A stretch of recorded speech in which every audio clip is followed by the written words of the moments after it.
The Wisconsin Republican Party says hackers stole more than $2 million from an account being used to help President Trump's re-election bid in the state. Officials say they noticed suspicious activity last week and contacted the FBI. The hack comes just days before the November 3rd election in a state where Joe Biden currently leads, according to our CBS News Battleground Tracker poll. For more on this, I'm joined by CBS News campaign reporter Adam Brewster. Hi there, Adam. So what more do we know about these hackers?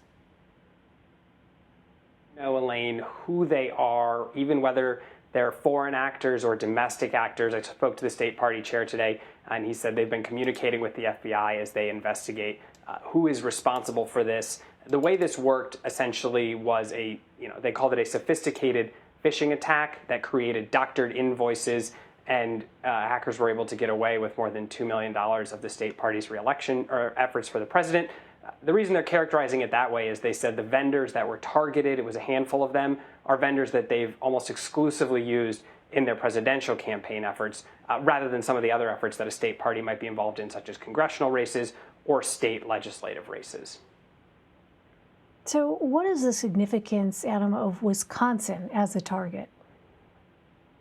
Of course, Wisconsin is one of those handful of states that is in the brightest of bright spotlights, especially in these waning days before the campaign. It is one that President Trump and Democratic nominee Joe Biden have fiercely competed over winning its 10 electoral votes. It is somewhere where there is a lot of attention. It was one of the 3 states that President Trump flipped in 2016 that helped launch him into the White House. He was the first Republican to win it since Ronald Reagan in 1984. There has been a lot of attention focused on this state being Wisconsin. Since that 2016 election, Democrats have made big efforts. There has been a long fight and a lot of attention there. That is likely one of the reasons why it caught the eye of whoever went after this. Well, has the state's Republican Party said anything about how this could affect its ongoing operations? Well, they haven't quite. They've said that they should be able to keep going.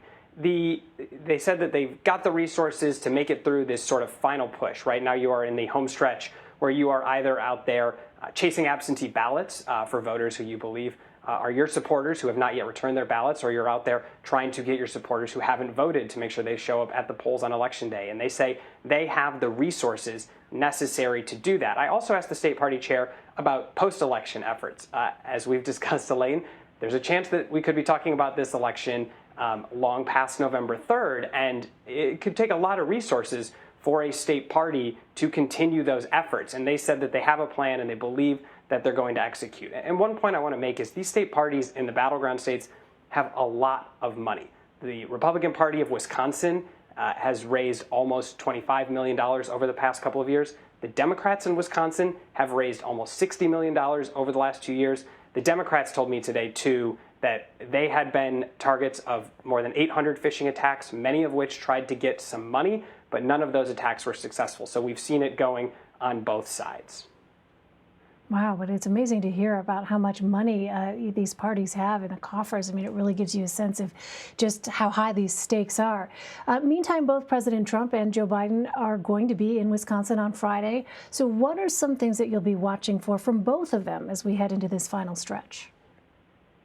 Well, the number one thing to look for about where campaigns think that they need to do well, where they're trying to shore up support, make that one final push, where are they sending their candidates over the final days, right? The most precious resource a campaign has is the candidate. The next most precious resource is time. There's limited time in a number of places they could be sending them. They're both going to Wisconsin tomorrow. That signals that both campaigns think they have a really strong chance of winning there.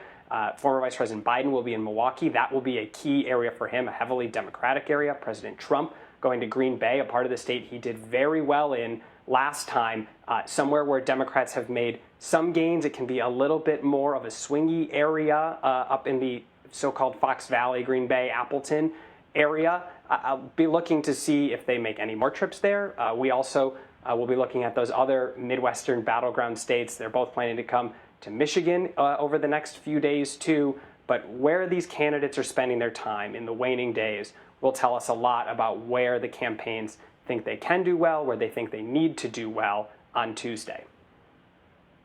All right, Adam Brewster, I know you are keeping track of a number of key battleground states, so thank you very much for your time. We're almost there, Adam, almost there. Thank you. Thanks, Elaine.